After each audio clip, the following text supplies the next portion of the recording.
I'd like to talk about a second order section structure, second order kind of circuit that may actually, gives us a whole range of dynamics. And I want to use this also as an opportunity to talk about these various dynamics.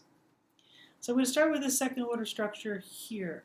Notice that we have two state variables, V1 and V out. There'll be V in that's coming off that's controlling this particular current source. And we build it from here. Now, for those of you who've done some more advanced circuits, you might look at the circuit and go, this looks like a small signal model for, say, a classic second order section structure that Carver Mead talked about and built at one point. And the answer is that's exactly right, that you would see out of his analog VLSI and neural systems book.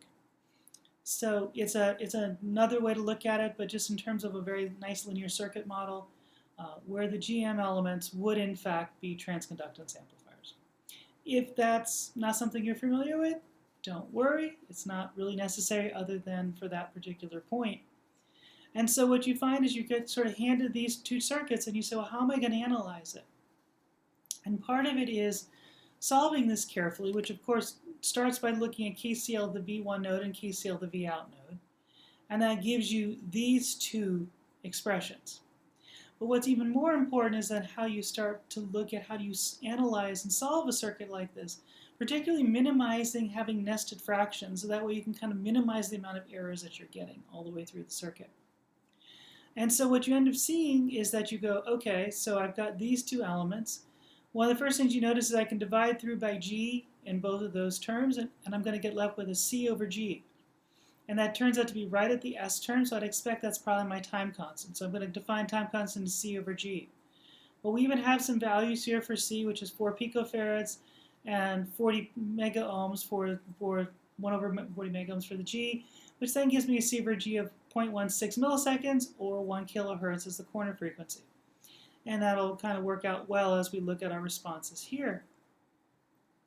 So doing that, these two equations become this equation and this equation. So it simplifies things. It looks a little bit simpler. Now I'm using A as a parameter. Now I could have defined A times G as G1, but I just felt like it made more sense to say, this is a conductance that's going to be some factor times G. It could be, by the way, A could be positive or negative because easily I could have swapped the sign of this current source or which one is being subtracted. So either one, those things are all possible.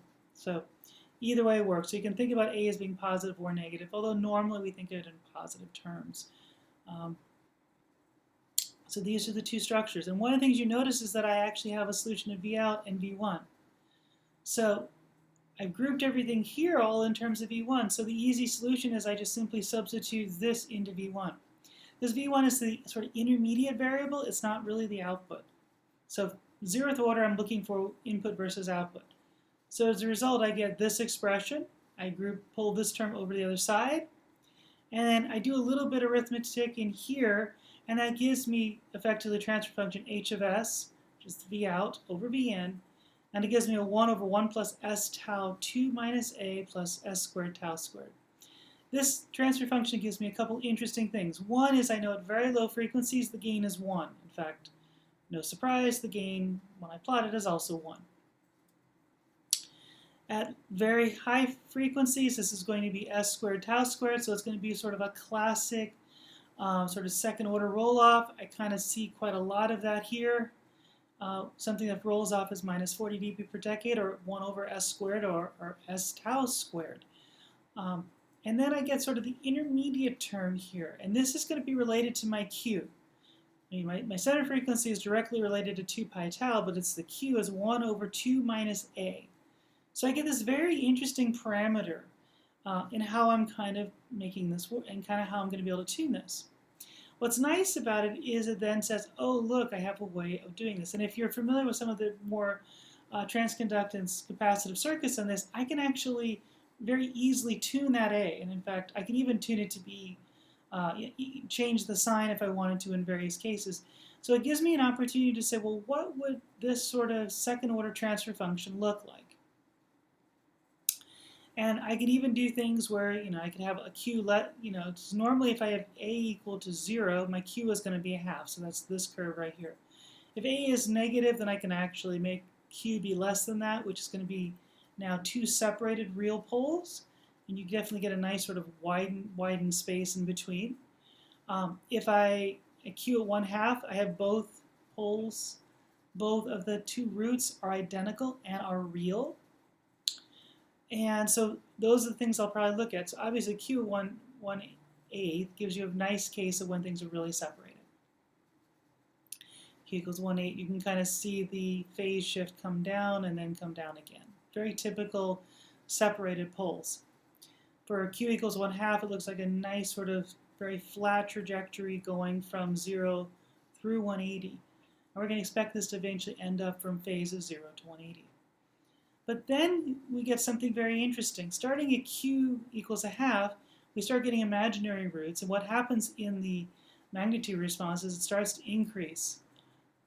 And 1 is really nice. It looks like it's close to 1. It looks relatively flat and falls off. This looks like a great response. Think, well, if Q of 1 is good, Q of 2 must be better. Well, it is interesting because it gives me now a gain here. In fact, I know that the gain right at the corner frequency, the amplitude right at that center frequency is going to be 2. It's actually equal to Q and has a phase of minus 90 degrees, and I can see everything going through the minus 90 degree point. Okay, this gets kind of cool. We go to Q equals 4, it gets higher and it gets narrower. And as the Q would go higher, it would get higher and narrower all the way through. I also notice in the phase curve, it tends to get sharper and sharper and sharper and steeper as I'm going through that curve. In fact, you can see that most of the phase transition happens right when you get a sizable sort of amplitude peak. So the smaller the peak, the faster the phase transition. And so as a result, this is a really good circuit to kind of see a whole range of these dynamics. It turns out to be, if you're familiar with the circuit, you can actually tune this actually fairly easily. But it's a wonderful circuit to kind of see the different properties of a low-pass second-order section throughout sort of the whole range of possible parameters you might use.